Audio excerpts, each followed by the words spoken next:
गोड़ लीना।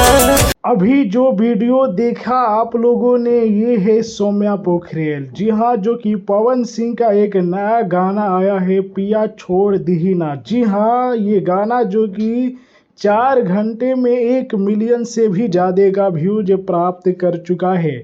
जी हाँ, और इस गाने पर आप लोग देख सकते हैं कि सौम्या पोखरेल वीडियो बनाई हुई है। देखिए, गाने की व्यूज की बात करें तो लगातार इस गाने का व्यूज बढ़ रहा है और 2 मिलियन से भी ज़्यादा का व्यूज हो चुका है और 1,11,000 से ज़्यादा लोगों ने इस गाने को अभी तक लाइक किया है। यदि आप लोग वीडियो नहीं देखे हैं तो जाकर देख सकते हैं टी सीरीज हमार भोजपुरी यूट्यूब चैनल से।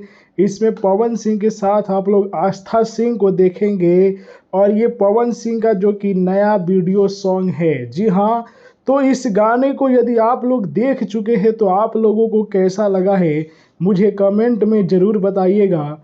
और सौम्या पोखरेल का भी ये नया वीडियो कैसा लगा पवन सिंह के गाने पर कमेंट में बताइएगा। वीडियो को लाइक कीजिए, शेयर कीजिए। जय हिंद।